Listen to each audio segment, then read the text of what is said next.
আৰু আপোনালোকৰ কিবা প্ৰশ্ন থাকিলে আমি সেইখিনি উত্তৰতে আহক আপুনি অকণমান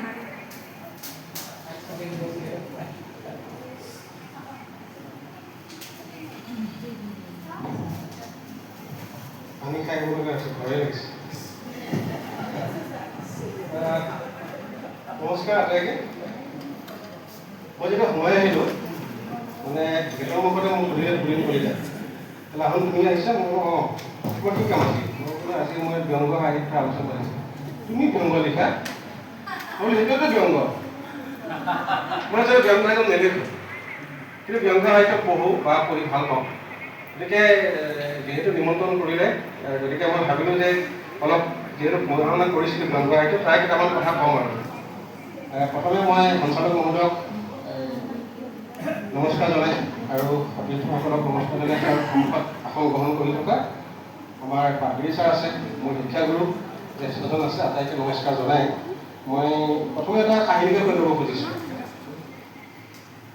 এজন মানুহ দুজন মানুহ বাছত গৈ আছিলে বাছত এটা আধুনিক ছুটি গল্প হয় বাছত গৈ আছে গুৱাহাটীৰ পৰা নগাঁৱলৈ এজন টোপনি যাব খোজে বুঢ়া মানুহজনে কয় বৃদ্ধজনে কয় যে নাই তুমি কথা পাতিব খোজে কথা পতাৰ যিটো উৎসুকতা থাকে আৰম্ভ কৰিলে আখৰ জনাই যিজন মানে ডেকা আহিলে যে ককা কওকচোন বাৰু কি কৈছে যে ক'ৰ পৰা আহিলে আপুনি ক'লে মই গুৱাহাটীৰ পৰা আহিলোঁ গুৱাহাটীৰ পৰা আহিলে কাৰ ঘৰলৈ গৈছিল এই ছোৱালীৰ ঘৰলৈ গৈছিলোঁ মই ছোৱালী মানে তাইক বিয়া দিছোঁ নহয় গুৱাহাটীত ল'ৰা প্ৰফেচৰ খুব ভাল ল'ৰা মানে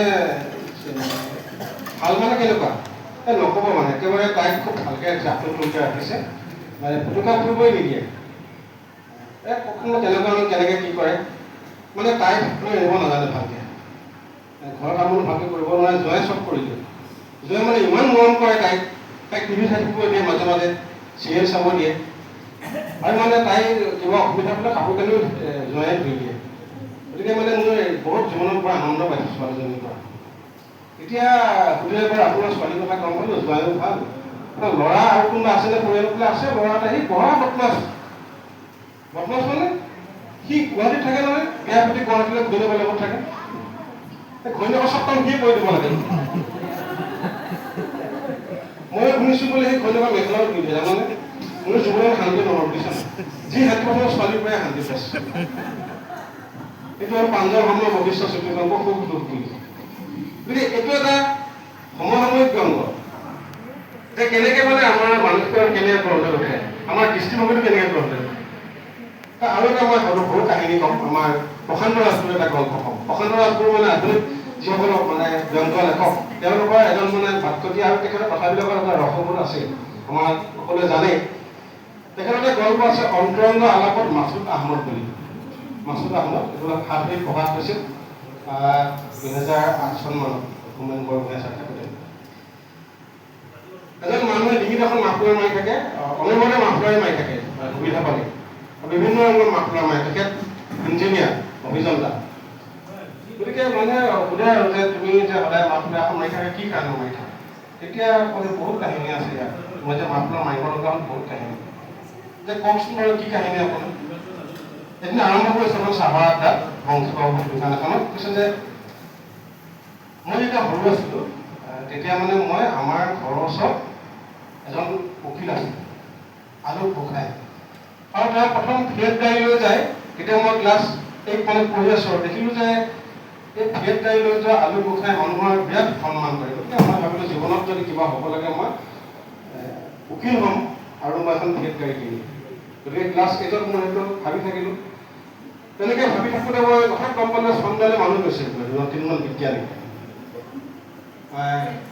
নীল আৰ্মষ্ট্ৰং গৈছে গতিকে মাইকেল কলেজ কৈছে ভাবিলোঁ মইনো কিয় উকিল হ'ব লাগে মই দেখোন এতিয়া একদম হেৰি হ'ব পাৰোঁ চাইণ্টিষ্ট হ'ব পাৰোঁ চন্দ্ৰ পিছলৈ যাব লাগিব গতিকে মই অলপ বিজ্ঞান পঢ়া শুনাত মনোনিৱেশ কৰিলোঁ ক্লাছ 9 পালোঁ আৰু তেতিয়া হঠাৎ গম পালোঁ যে জিতেন গোস্বামী অসমৰ বিজ্ঞানীয়ে মাটি পৰীক্ষা কৰা এটা চন্দ্ৰৰ মানুহে মাটি পৰীক্ষা কৰা এটা মানে সুযোগ পাইছে গতিকে তেখেত মানে সকলো অসমীয়া মানুহৰ আইডিয়েল পাৰ্চন মই ভাবিলোঁ মইনো কিয় নিৰামোচক হওঁ, মই এখন জিতেন গোস্বামীৰ দৰে এজন বিজ্ঞানী হ'ব পৰা অসমীয়া মানুহে ভাল হ'ব, আদৰ আদৰ কৰিব।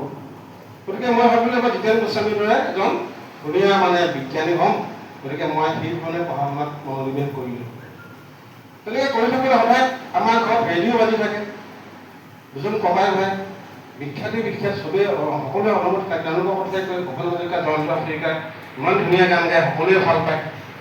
এতিয়া তেওঁ ভাবিলে মইনো কি বিজ্ঞানী হ'ব, গায়ক হ'ব পাৰোঁ। গতিকে মই এখন হাৰমনিয়াম কিনি আনিলোঁ। ঘৰত মই গানৰ ৰেৱাজ কৰোঁ, গান শুনো, গানৰ ৰেৱাজ কৰোঁ। গতিকে মই মোটামুটি এজন গায়ক হোৱা এটা সপোন মই বুকুত বান্ধি মই পঢ়া শুনাত কৰি আছোঁ। মই ক্লাছ 10 পালোঁ। 10 পাওঁতে হঠাৎ শুনিলোঁ এটা ডাঙৰ ঘটনা। উজনি অসমত এজন ডকাইত ওলাইছে, হেলেন গুণ্ডা। হেলেন ডকাইত বিখ্যাত বিৰাট, আৰু মানুহে বিৰাট ভাল পায় বোলে হেলেন ডকাইতক। কিয়? হেলেন ডকাইতৰ বোলে ধনী মানুহৰ টকা দি দুখীয়া মানুহক বিলাই দিয়ে, আৰু তেওঁ সকলোৱে পূজা কৰে মানসিকভাৱে। এতিয়া ভাবিলে মই আৰু কি বিজ্ঞানী হওঁ, মই আৰু কি হওঁ। গতিকে এইবাৰ মোৰ উদ্দেশ্য জীৱনৰ এটাই যে মই হেলেন গুণ্ডাৰ দৰে ডকাইত হ'ম, আৰু মই ধনী মানুহৰ টকা দি দুখীয়া মানুহক সহায় কৰিম, মানুহে বাহ দিব। তাৰপিছত ক্লাছ 10 যেতিয়া মেট্ৰিক পৰীক্ষা আহিল, মেট্ৰিক পৰীক্ষা দিয়াৰ পাছত মই পাছ কৰাৰ লগত মেট্ৰিক পৰীক্ষা দিয়াৰ পাছত যেতিয়া ৰিজাল্ট দিলে, এইবাৰ আৰু মোৰ ক'বলগীয়া একো নাই, কাৰণ এইবাৰ আহি গ'ল ঘৰৰ পইচা। কোনোবাই ছায়েন্সত টানে, কোনোবাই আৰ্টছত টানে, কোনোবাই কমাৰ্চত টানে। মই ধ্যান ল'ব নোৱাৰোঁ। গতিকে মই কি হ'ব নিজে ক'ব নোৱাৰোঁ। শেষত মোক ঘৰৰ পৰা জোৰ জবৰদস্তি মোৰ ছায়েন্সত লৈ গৈছিলোঁ। আমাৰ যদি শিক্ষা ব্যৱস্থা বৰ্তমান যে ঘৰত হুলস্থুল কৰি থাকি মই হায়াৰ ছেকেণ্ডেৰী মেট্ৰিক পাছ কৰাৰ পিছত ছায়েন্সত যাব নে, আৰ্টছত যাব নে, কমাৰ্চত যাব। গতিকে মই ভাবিলোঁ যে এবাৰ কি হ'ব, সিদ্ধান্ত ল'ব পৰা নাই। গতিকে মই গৈ ছায়েন্সত হায়াৰ ছেকেণ্ডেৰী পাছ কৰি আহি মই ইঞ্জিনিয়াৰিং কৰিলোঁ। ইঞ্জিনিয়াৰিং পাছ কৰি ধুনীয়াকৈ মই এটা চাকৰি পালোঁ। এতিয়া চাকৰি পাই দেখিলোঁ ধুনীয়া এটা বাক্যটো পঢ়ি কি লিখিছে তেখেতে, বাক্যটো মই লৈ আনিছিলোঁ।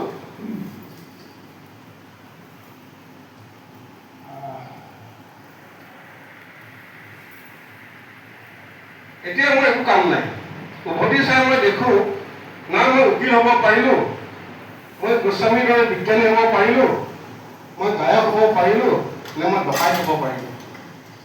এতিয়া জীৱনৰ কোনো আশা আকাংক্ষা মোৰ নাই, মোৰ কোনো সপোন নাই, মোৰ কোনো পৰিকল্পনা নাই। এতিয়া মই ইঞ্জিনিয়াৰ, চৰকাৰে পৰিকল্পনা কৰে, চৰকাৰে টকা দিয়ে, চৰকাৰে ঠিকা দিয়ে, চৰকাৰে চব কৰে। গতিকে মোৰ জীৱনৰ এটা লক্ষ্য মোৰ স্বাস্থ্যটো ভাল থাকিব লাগে। গতিকে মই ডিঙিত যাতে মাফলাৰখন মাৰি থাকোঁ, না মোৰ জ্বৰ নহয়, পেৰেলাইটিছ নহয়, কাহ নহয়, মই এটা স্বাস্থ্যটোক লৈ মই এটা ব্যস্ত, মোৰ পৰিয়ালটোক লৈ ব্যস্ত। এইটো এটা সমসাময়িক ব্যংগ।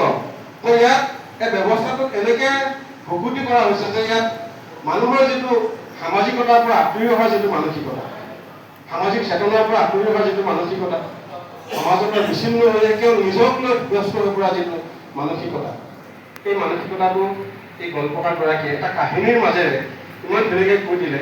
গতিকে এই ধৰণৰ যিটো ব্যংগ, এই ব্যংগটোৱে আমাৰ বৰ্তমানৰ আধুনিক লেখকসকলে তেওঁলোকৰ সাহিত্যৰ মাজেদি প্ৰকাশ কৰি আছে।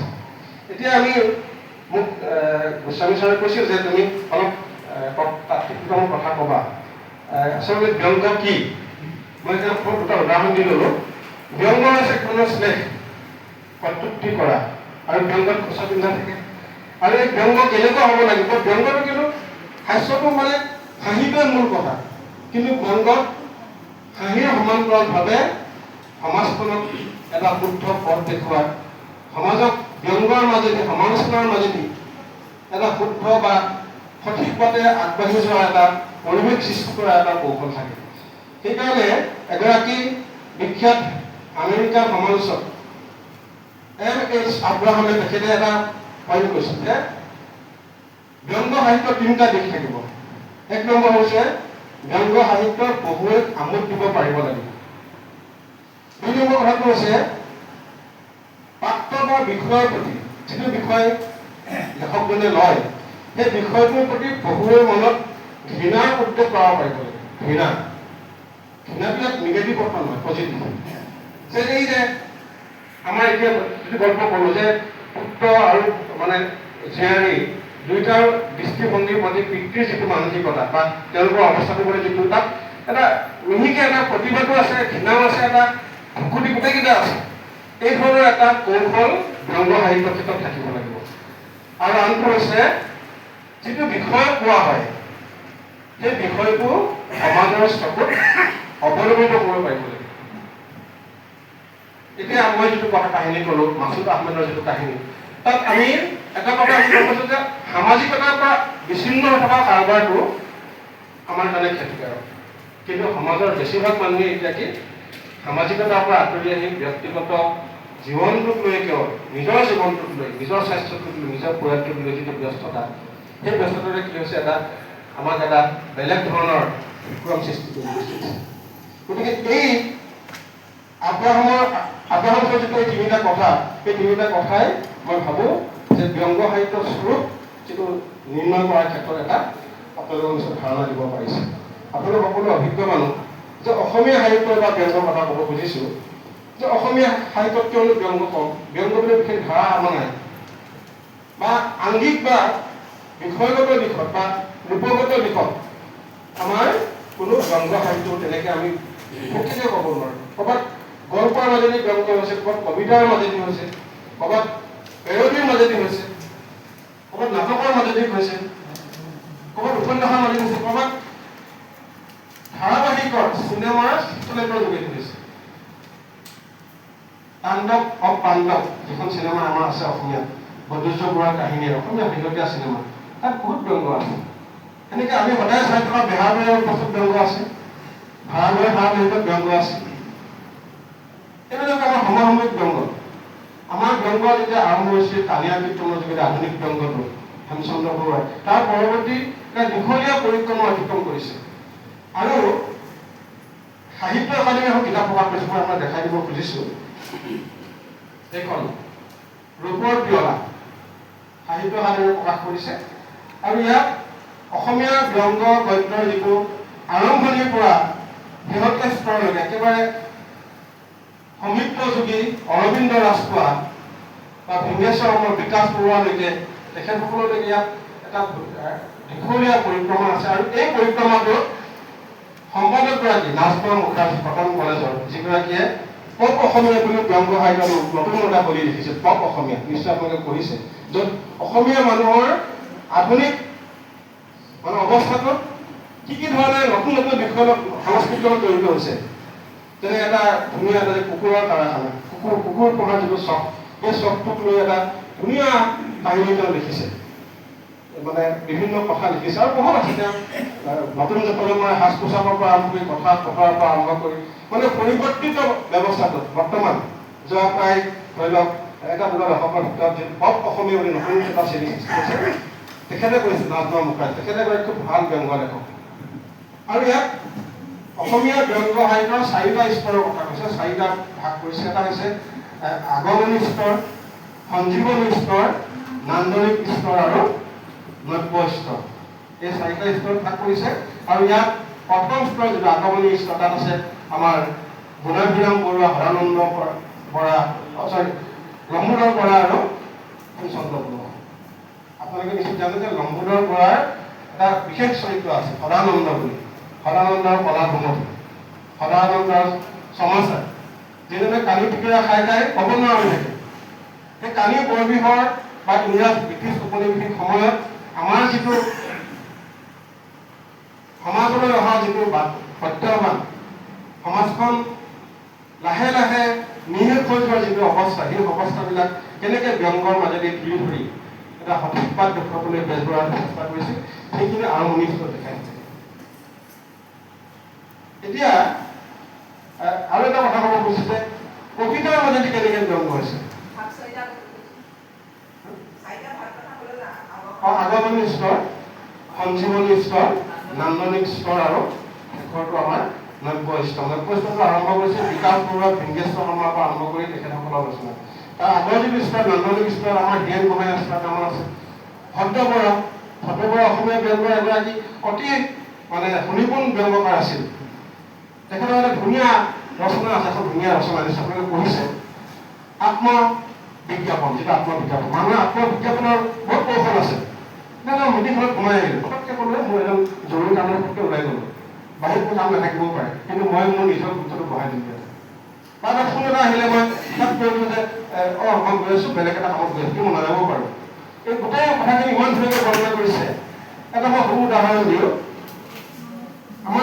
মোৰ বন্ধু তেওঁ সদায় আমাৰ ধুনীয়াকৈ আড্ডাত সন্ধিয়া আহে আৰু ঠিক 6 বজাৰ লগে লগে মই যাওঁ দেই মোৰ টিউশ্যন আছে নতুনকৈ জাষ্ট পাছ কৰিছে আৰু টিউশ্যন মানে এই মোৰ গণিতৰ টিউশ্যন আছে মই যাব লাগে কিন্তু গৈ মনে মনে ঘৰত সোমাই থাকে এনেকৈ এদিন ক'লে দুদিন ক'লে লাহে লাহে আমোৰ ভাবোঁ লগৰ টিউশ্যন কৰে তাৰমানে লাহে লাহে বেলেগক ক'বলৈ আৰম্ভ কৰিলোঁ যে এতিয়া আপুনি টিউশ্যন কৰে নহয় এনেকৈ কথাটো প্ৰচাৰ কৰি কৰি কৰি শেষত ধুনীয়া টিউশ্যন মাষ্টৰ হৈ গ'ল কিন্তু প্ৰচাৰটো প্ৰথমে এনেকৈ আৰম্ভ কৰিছিলে এই গুচিয়ে যায় সন্ধিয়া 6 বজাৰ লগে লগে বিৰাট ব্যস্ত হৈ গুচি যায় কিন্তু গৈ ঘৰত সোমাই থাকে আৰু ভদ্ৰপৰা এখন ৰচনাত এই গোটেই ডিজাইনটো এজন মানুহে কেনেকৈ নিজকে আত্মবিজ্ঞাপনৰ যোগেদি নিজকে এডভাৰটাইজ কৰিব পাৰে ৰেকৰ্ডিং কৰিছোঁ মই মিটিং চলি কিছুমান পঢ়া শুনা কৰা মানুহ আছে তেখেতে লিখিছে নি মই কোৱা কথা নহয় যে যিসকলে মানে কিতাপ কিনে নপঢ়ে সজাই থয় লাইব্ৰেৰীলৈ আহে কিতাপখন লুটিয়াই চাই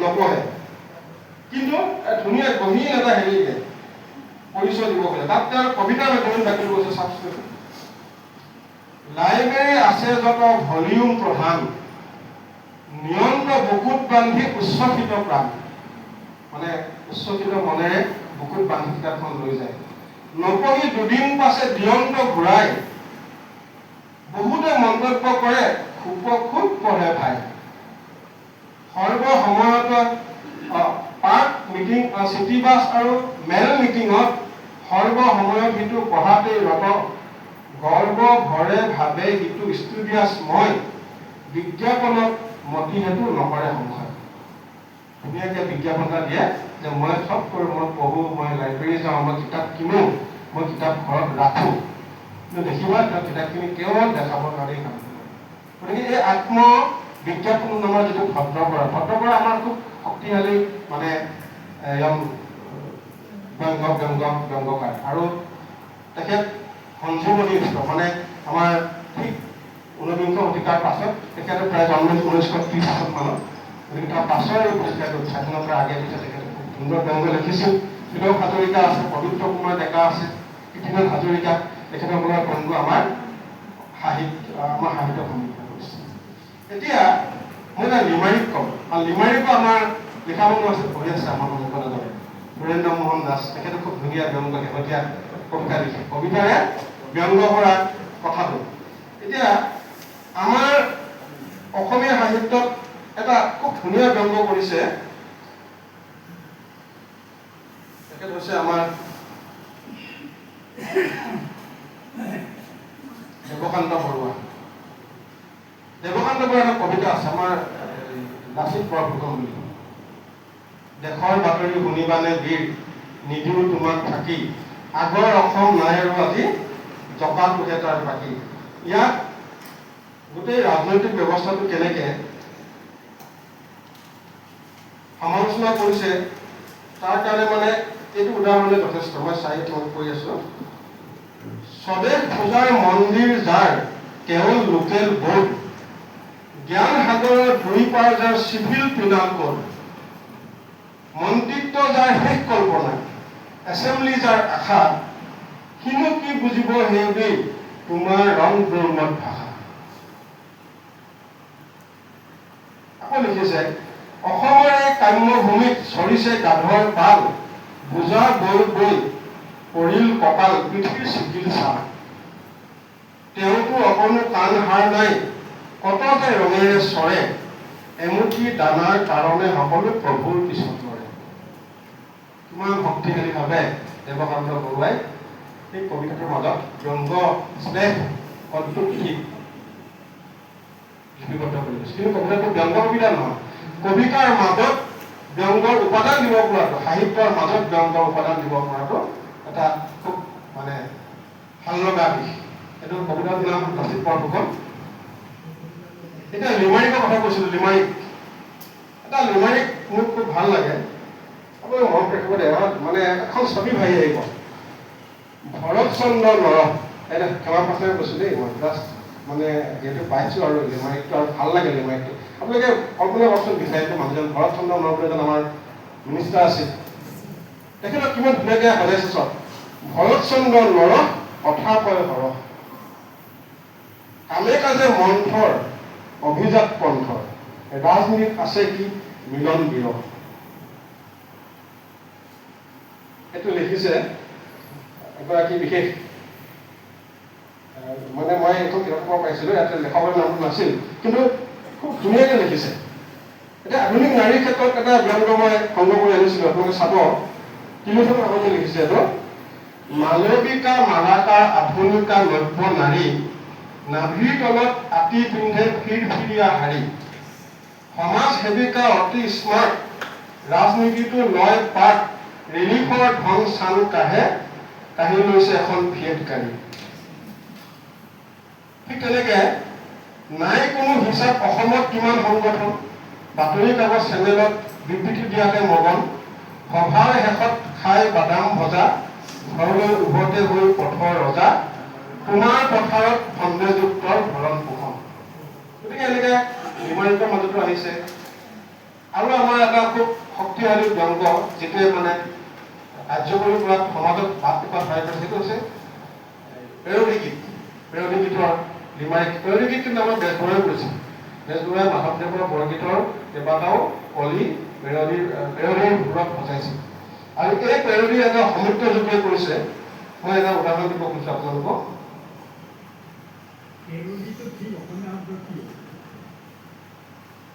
পেৰডিটো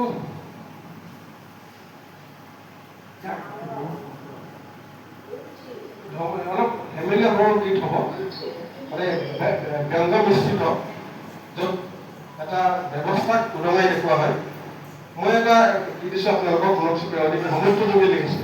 পুৰণি আমাৰ পানী ভৰা দেশ, ৰজাই বেপাৰ কৰে, বানাকান্তলৈ অনা ৰেচন পইচাৰে মন্ত্ৰীৰ পকেট ভৰে, ধুনীয়া আমাৰ পঞ্চায়ত কৰ্মীও ৰেচন ভগাব জানে, কংগ্ৰেছৰ চৰকাৰে যিটো পাৰে কৰিব নোৱাৰে। আমি এইটো তেতিয়া চৰকাৰৰ দিনত লিখা মানে এটা কবিতা পেৰডি গীত। গতিকে ৰাজনৈতিক ব্যংগটো এটা আমাৰ বহুত ডাঙৰ এটা দিশ। আৰু আপোনালোকে জানে যে যিবিলাক কাৰ্টুনিষ্ট, সেই কাৰ্টুনিষ্টবিলাকে সদায় ব্যংগৰ কাৰণে ৰাজনৈতিক বিষয়কে লয়, কাৰণ এইটো এটা শক্তিশালী বিষয়। গতিকে এইখিনি কথাই ক'লো। একেবাৰে শেষত মই অনুভৱ কৰিব খুজিছোঁ যে ইমানবিলাক হৈ থকাৰ পিছতো আমাৰ অসমীয়া সাহিত্যত ব্যংগৰ চৰ্চা বা ব্যংগক লৈ চিৰিয়াছলি কৰা কাম কিন্তু মানে আমাৰ খুব কম।